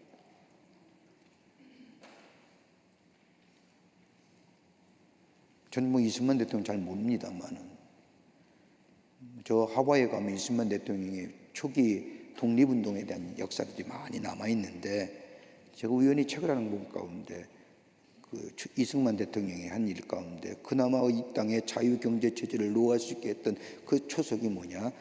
1948년에 했던 토지개혁이라고. 맞아요. 토지개혁하면 시장경제 되죠. 독점적인 것을 다 제하여버려요. 여기 그런 거예요. 토지가 땅을 많이 사면 탐욕이에요. 여러분 가만 보세요. 땅 요새 많이 사면 세금만 많이 나와. 그거 가져가지도 못하잖아요. 그죠? 보세요. 맨날 세금, 그러니까 제가 그 주변에서 봐서 그래요. 땅은 좋은 거 같죠. 땅을 많이 사뒀어요. 근데 요새 세금을 많이 맞으니까 은행에 대출 얻어요. 근데 땅을 뭐 은행에서 잡아주나요? 나라가 규제를 막죠. 그러니까 땅 사지 마요. 땅 사지 마요. 있는 거 다 파세요. 아까운 거 아니에요. 그거 가져갈 거 아니잖아요. 그거 뭐 여러분 자손들에게 나눠주잖아요. 자손이 짐돼요. 부담돼. 그러니까 팔아서 서운한 일에 쓰고 노후를 좀 편하게 보내세요. 땅 가지고 근심 갖지 마시고. 이런 얘기에 난 땅도 없으다라고 얘기할지 모르겠지만 없는 분대로 계신 분들은 다 정리하고 이 땅에서 좀 마음 편히 살고, 그리고 주님 앞에 갈 때 좀 홀가분하게 가세요. 그게 좋은 거예요. 자, 탐욕이에요. 여러분, 그래서 하나님은 희년제대를 만드신 거예요. 근데 하나님은 이스라엘 백성이 이 하나님의 명령에 불순종해요. 그래서 하나님의 심판을 면할 수밖에 없어요. 그러면서 뭐예요? 방탕과 오만함이에요. 방탕과 오만함에 궁극적인 한 단어 쾌락을 추구하는 거예요. 아침에 일찍이 독주를 마시며 밤은 깊도록 취하고 여호와께서 정하신 애는 관심을 두지 아니하고 무지함에 사로잡히고 호화로움과 즐거움의 수월, 저 깊은 지옥에까지 빠지며 하나님의 심판이 그들에게 모든 자에 임할 것이고. 방탕함이에요. 여러분, 방탕함이 지나치면 뭐예요? 방임이에요. 그냥 쾌락과 향락에 맡겨 사는 거예요. 방탕은 쾌락과 향락에 내가 주체를 가지고 빠져드는 거지만, 방임은요, 빠져드는 거에 절제할 수 없는 그냥 내맡겨 사는 거예요.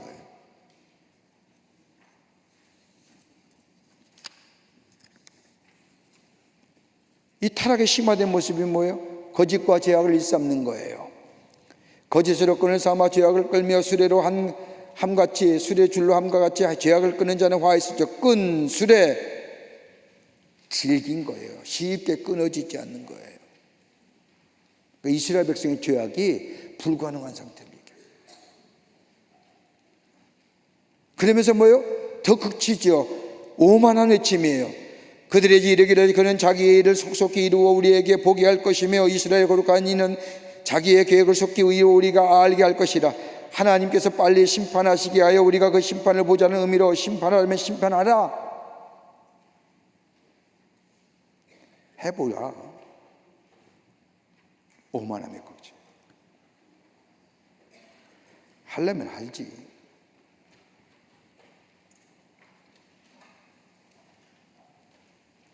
하나님의 심판이 없을 것이라고 단정합니다. 그 모습은 뭐예요? 성과하게 전도될 뿐만 아니라 스스로 지혜롭고 명철하다고 여깁니다. 그렇죠? 야, 하나님의 심판? 야, 그런 소리 하지 마. 해보려면 해보지. 나는 아니야.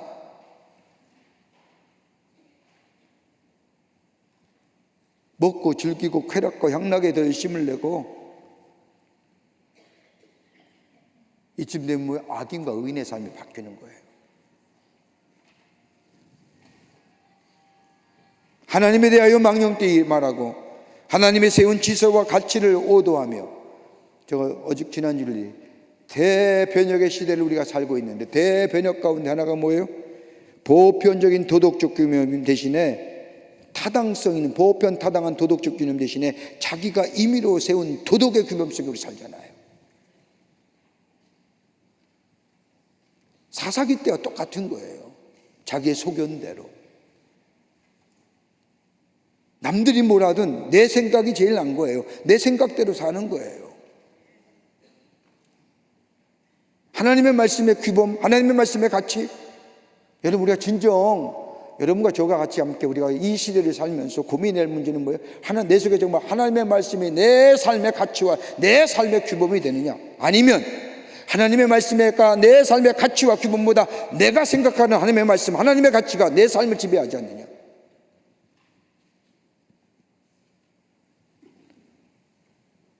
그러니까 말씀을 들어도 내 임의대로 해석하는 거예요. 말씀을 들어도 말씀을 보도 내 임의대로 생각하고 내 임의대로 같이 임의대로 받아들이고 내 가치로 판단하고 내 가치대로 사는 거예요. 거긴 뭐예요? 변화라는 건 없는 거예요. 거기 결코 변화가 없어요.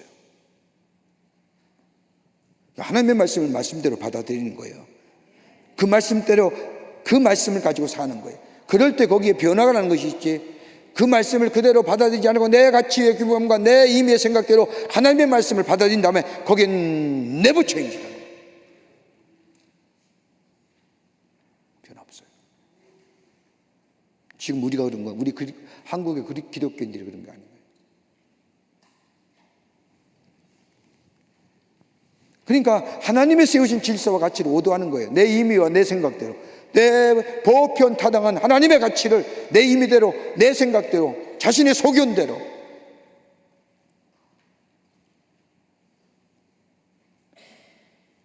언약의 백성으로서 정체성이 상실돼요.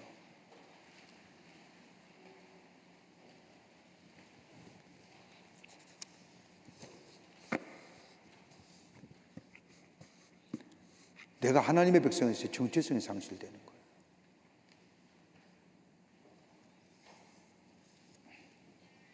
거기에 이런 백성에게 하나님 뭐예요? 심판하세요. 뭐로요? 전쟁으로요.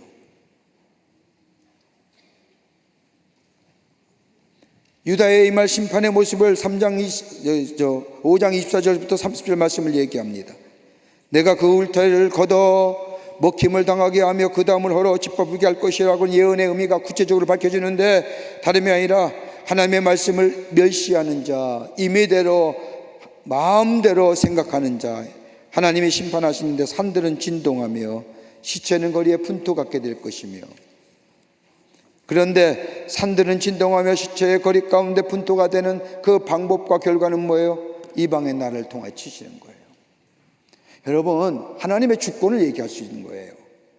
이방의 나라조차도 아무리 아수르가, 여러분 요나서의 말씀을 보세요. 하나님께서 니느웨를 위해서, 니느웨 구원을 위해서 아시리아의 구원을 위해서 니느웨로 가랄 때 뭐예요? 다시스로 내려가잖아요. 지금의 스페인 쪽이에요. 그런데 하나님 뭐예요? 아시리아조차도 구원하시길 원하시는 거예요. 근데 왜 하나님은 왜 아시리를 통해서 그 악하고, 여러분 얼마나 아시리아가, 아수르가 얼마나 포악한 민족인지 몰라요. 그 민족까지라도 하나님은 하나님의 주권 안에 있는 거예요. 그 나라를 통해서 이방 나라를 불러들여서 하나님이 이스라엘 백성을 심판하시는 거예요. 뭐예요? 하나님의 주권이에요. 하나님 다스리시는 하나님이셔서. 그리고 이방 나라의 지속적인 뭐예요? 전쟁을 통하여 하나님의 심판. 여러분, 이스라엘 전쟁은 그냥 뜻없이 일어나는 거 아니에요. 제 얘기 아닙니다. 책을 보니까 지금도 이스라엘과 하마스의 전쟁은요, 그 나름대로 의미가 있는 거예요. 긴 역사적인 경기.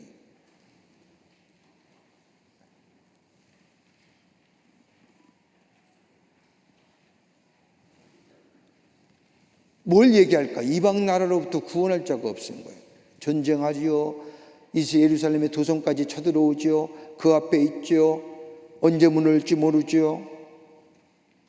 그렇게 그들의 부르짖으면 암사자가 될 것이요, 그들의 소리질 못 듣는 어린 사자들과 같을 것이요, 그들이 부르짖으며 먹이를 움켜 가져가 버려도 건질 자가 없으리로다. 하나님의 행하신 일을 어떠한 것도 벗어날 수 없습니다. 하나님의 심판이 준엄한 모습이에요.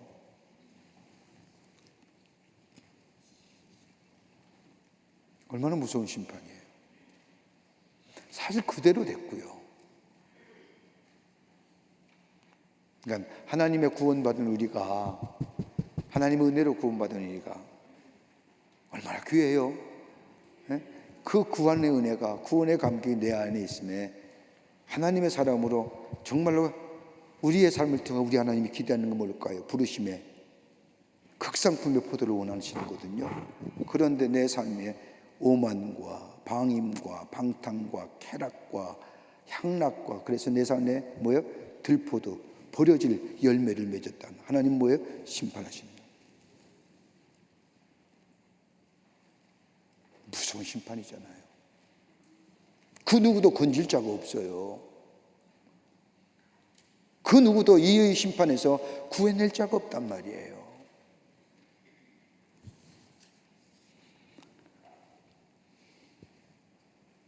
그러면서 마지막 날의 심판의 문화의 모습은 뭐예요? 그날에 그들이 바다 물결 소리같이 백성을 향하여 부르짖으니 사람이 그 땅을 바라보며 흑암과 고난이 있고 빛은 구름 속에 가리워서 어두워. 빛은 태양빛이나 유다 백성들의 소망과 뭐예요? 생명의 빛인 하나님을 상징하는데 하나님이 뭐예요?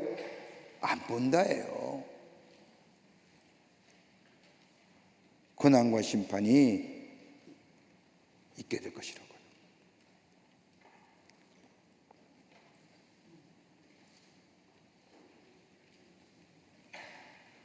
하나님을 떠난 자의 삶의 모습이에요.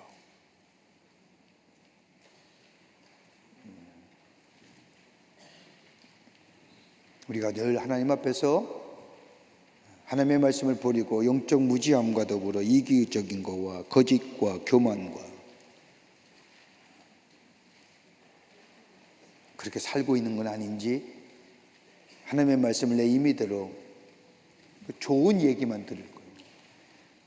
찔리는 얘기, 가슴 아픈 얘기, 뭐 기분 나쁜 얘기는 안 들으려고 합니다. 그것도 들어야지요.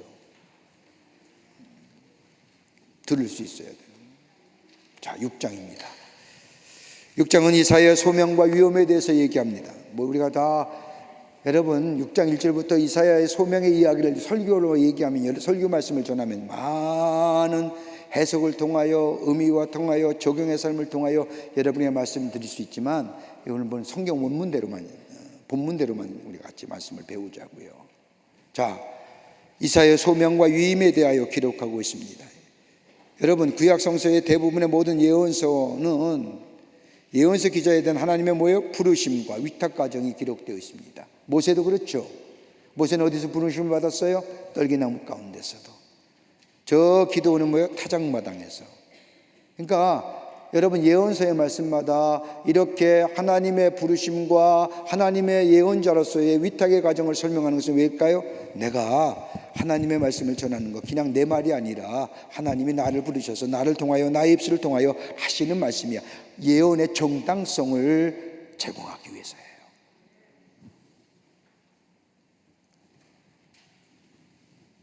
그래서 이사야 선지자는 다른 기록보다 하나님의 부르심에 대하여 6장 1절부터 설명하는 것은 다름이 아니라 자신의 예언 선포, 하나님이 부르셔서 예언자로 삼으셨다는 사실을 보여주기 위함입니다. 그러기에 이사야 선지자는 다른 선지자들보다 점점 쇠퇴해가는 유다 문명에 대한 이야기를 선포할 않을 수 없었습니다. 그러기에 유다가 누린 전성기의 종말과 이사야 선지자의 부름은 그의 사역과 메시지의 성격을 암시합니다. 자, 우시야가 죽던 해, 우시야가 가장 여러분 유다의 왕 가운데 5명 정도가 이스라엘의 종교개혁을 일으켰습니다. 나머지 이 사람은 다 하나님을 떠난 왕이었습니다. 그런데 우시야가 그나마 성전을 개혁하고 이스라엘 백성을 좀 성결하게 인도했을 때 하나님께서 그 우시야를 통하여 부강한 나라를 만들어 주셨습니다. 이웃 나라들이 조공을 바친 나라가 되었습니다. 그런데 여러분 끝내 우시야는 뭐해 죽어요? 하나님의 진노 받아서 문둥병으로 죽어요. 나중에 성경의 역사를 보면 혼자 별궁에서 살다가 그냥 쓸쓸히 죽었어요.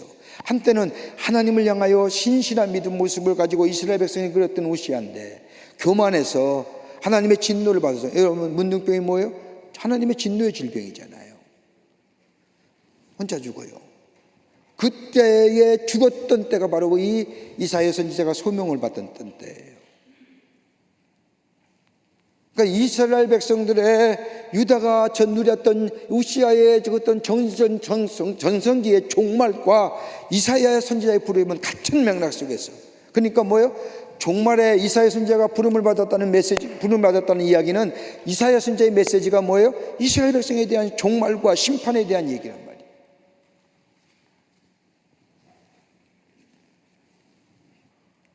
자, 이사야 선지자가 본 환상에 대해서 얘기합니다.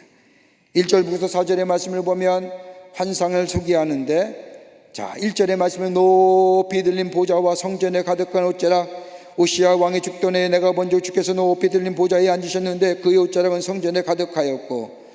자, 우시야 왕이 죽던 해라고 하는 것은 이사야 선지자가 우시야 왕의 죽음을 기록하면서 자신의 소명의 시점을 밝히는 이유는 시간적인 정보를 알려주는과 동시에 이스라엘 공동체가 처한 상황을 상징적으로 보여주기 위함입니다.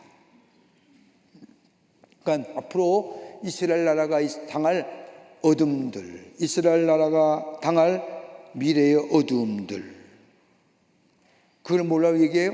우시아 왕이 죽던 해, 이제부터 너희는 미래가 어두울 것이다 라는 것을, 우시아의 죽던 해 라는 것으로 암시하는 거예요.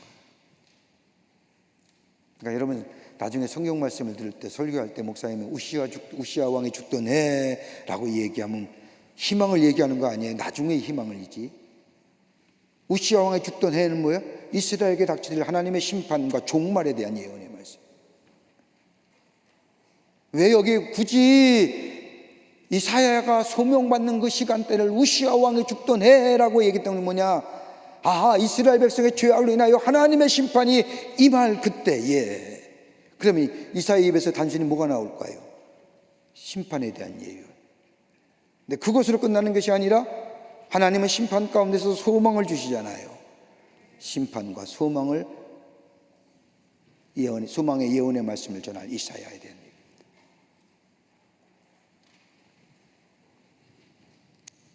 그 다음에 뭘 봤느냐? 스랍의 모습입니다. 각기 6날개가 있어 그들은 자기 얼굴을 가리웠고 그들은 자기 발을 가리웠고 그들은 나알며, 여기서 말씀해 보면 얼굴을 가리웠다, 다시 말해 뭐예요? 눈을 가린 거예요.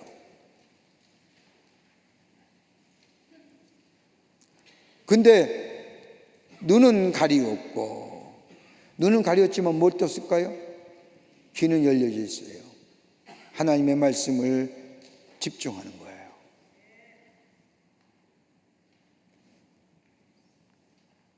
스랍들의 직임은 눈으로 하나님의 모습을, 하나님의 행태를 보는 게 아니라 하나님이 뭐라 말씀하시는가 귀를 열어 하나님의 말씀을 듣는 것.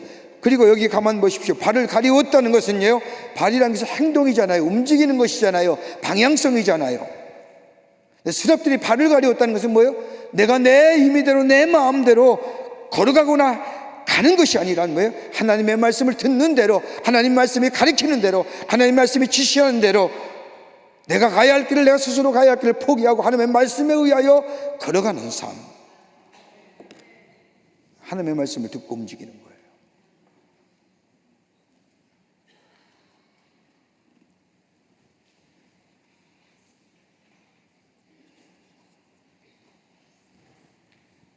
눈은 가리웠다. 하나님의 영광이 충만하기 때문에 볼 수 없잖아요. 여러분, 하나님의 영광을 볼 수 없잖아요. 모세가 하나님과 함께 저 시내산에서 함께해서 말씀을 받을 때, 그가 하나님의 영광이 충만하고 하나님의 임재를 경험했을 때 그 얼굴이 얼마나 환했어요. 그래서 그 말씀을 가지고 이스라엘 백성이 나타났을 때 이스라엘 백성이 감히 모세의 얼굴을 쳐다볼 수 없었잖아요. 그래서 모세가 눈으로 자기 얼굴을 수건으로 가렸잖아요. 그러니까 어떻게 인간이 하나님의 영광을 볼 수 있을까? 눈을 가리는 거예요. 그다음 귀는 열어놓은 거예요. 뭐예요? 하나님의 말씀을 들었습니다. 발을 가리웠어요. 뭐예요? 내 마음대로, 내 뜻대로, 내 임의대로 가거나 행하지 않고 하나님의 말씀을 따라 행하게 돼. 이게 스랍의 모습.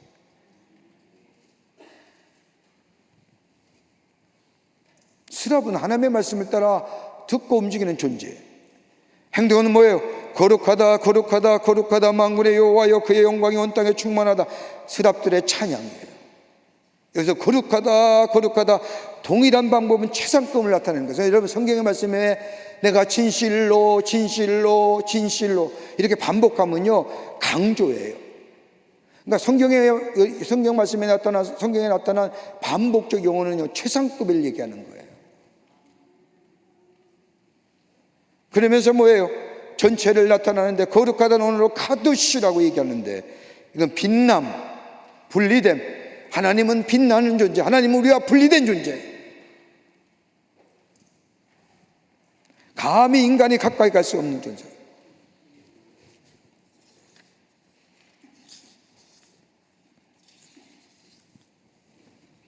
그러면서 뭐예요? 하나님과 구별성을 얘기하고요, 그의 영광이 온 땅에 충만하다고 얘기합니다. 다른 말로 하나님의 영광에 노래하는데, 이 표현은 하나님께서 자신의 거룩함을 실현하는 것이에요. 그러시잖아요. 내가 거룩하니 너희도 거룩할지니라. 당신의 거룩함을 얘기합니다.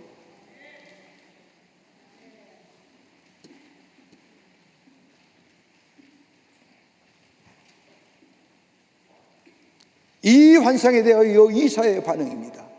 뭐라고 얘기해요? 인과 이같이 화답한 자의 소리로 말미암아 문지방의 터가 요동하며 성전의 연기가 충만하다. 여러분 가만 보십시오. 문지방의 터가 요동한다는 것은요, 하나님의 임재에 대한 반응인데, 다시 말해서 땅의 흔들림입니다. 자, 땅이 흔들리는데 하나님이 나타나지 않는 거예요. 이제 그 다음에 말씀을 보면 하나님의 나타나심이 어떨 때 나타나는가 보여줘요. 땅이 흔들리긴 해요. 요동쳐요. 하나님의 임재를 얘기해요. 근데 하나님 나타나지 아직 않으셨어요. 두 번째로 성전의 연기가 충만해요. 성전은 하나님의 거하시는 장소예요. 하나님의 임재를 얘기해요. 그런데 연기가 충만하다는 표현은 하나님께서 이사야의 눈을 가리고 하나님의 임재를 숨기셨다는 거예요. 연기가 성전에 충만하다는 것은요, 이사야가 뭐예요? 하나님을 볼 수 아직 못해요. 문지방의 터가 흔들리는데 하나님의 임재를 경험하지 못해요. 하나님이 거기 계신 게 있는데 보질 못하는 거예요. 경험하지 못하는 거예요. 아, 하나님의 계심을 알아요. 인지는 했어요. 내가 보지도 못하고 만나지도 못하고 느끼지도 못해요.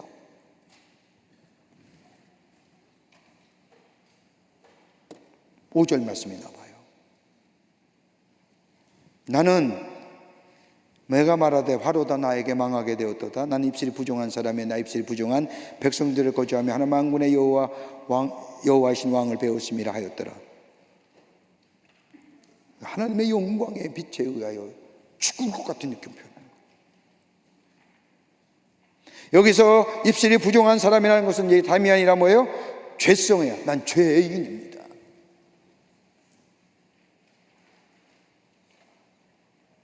그 다음에 뭐예요? 입술의 부정은 뭐예요? 하나님의 임재의 부정이에요. 내면의 타락이요. 나는 타락된 자요. 나는 부정한 자요. 나는 죄 많은 자요.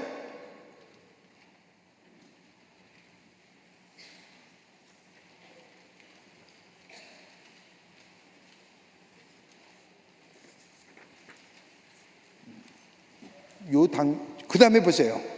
이렇게 자기의 죄성과 그리고 나는 이 이스라엘 백성의 자신의 죄, 이스라엘 백성의 죄와 동일시하는 거예요. 그러니까 역으로 생각하면 내 죄가 사하지면 내 백성 이스라엘 백성의 죄도 사해질 것이라고 하는 기대감이에요.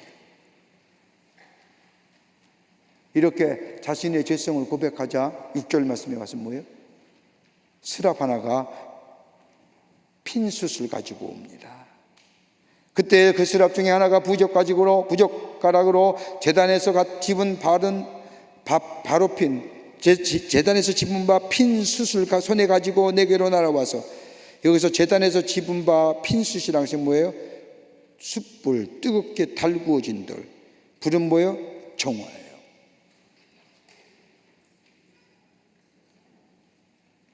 하나님의 거룩하심과 하나님께 주신 율법에 관련된 하나님의 진노를 상징하는데, 이 숯불은 제단으로부터 온 것인데 제단은 영원히 불이 꺼지지 않는 장소잖아요. 여러분, 성막을 하나님께서 모세에게 이르시되 성막 지을 때 제단의 불은 영원히 끄지 말라는, 성전의 제단을 불을 끄지 말라잖아요. 기도의 제단, 기도의 불을 끄지 말라. 여기서 핀숯에 담긴 불의 의미는 뭐예요? 진노를 넘어서서 평안, 뭐예요? 죄사함. 죄사함의 은총을 얻어서 내 안에 뭐예요? 평안, 샬롬의 축복. 스랍이 숯불을 가지고 이사야에게 오니 뭐예요? 그를 구속시키시고 정화시키시고 뭐예요? 그에게 뭘 주시기 위해서? 주의 주신 평안을 주시기 위해서. 그럴 때 비로소 뭐예요? 주의 영광이, 주의 임재를 경험하는 거예요. 깨끗하지 아니하면, 정화되지 아니하면 문지방은 흔들리고 요동치는 거, 성전 안에 연기가 가득하여 하나님의 임재를 알게 하는데 보지 못하는 거예요. 온전한 하나님의 임재를 경험하지 못하는 거예요.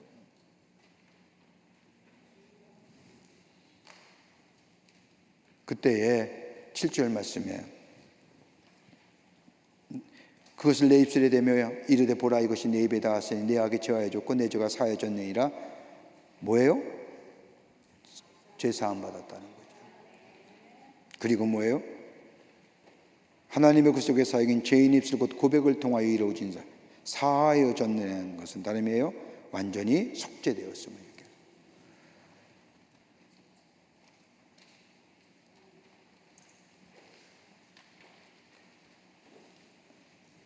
이해가 되시죠? 이해가 되시죠? 자, 오늘 여기까지만 합니다. 오늘까지 하고 요절 5장 16절서부터 17절 말씀입니다. 5장 16절과 17절 말씀입니다. 기도하시겠습니다. 하나님 참으로 감사합니다. 귀한 말씀을 통하여 하나님의 은혜와 사랑이 얼마나 큰지, 나를 구속하신 그 은혜가 얼마나 놀라운지, 내가 어떻게 하나님을 떠나 살 수 있을런가. 주님과 늘 동행하며 주의 말씀에 귀 기울이며 내 임의대로 내 뜻대로 내 판단대로 내 소견대로 사는 것이 아니라 하나님의 말씀에 귀 기울이며 그 말씀 따라 살아가는 저희가 되게 하여 주셔서 주의 주시는 샬롬, 평안, 기쁨, 하나님의 누리는 복을 우리의 삶 속에 경험하며 증거하며 사는 저희들 되게 하여 주시옵소서. 성령이 도우시고 인도해 주실 줄 믿으며 예수님의 이름으로 기도하옵나이다. 아멘. 하늘에 계신 우리 아버지여, 이름이 거룩히 여김을 받으시오며 나라의 마옵시며 뜻이 하늘에서 이루어진 것 같이 땅에서도 이루어지이다. 오늘날 우리에게 일용할 양식을 주옵시고 우리가 우리에게 죄 지은 자를 사하여 준 것 같이 우리의 죄를 사하여 주옵시고 우리를 시험에 들게 하지 마옵시며 다만 악에서 구하옵소서.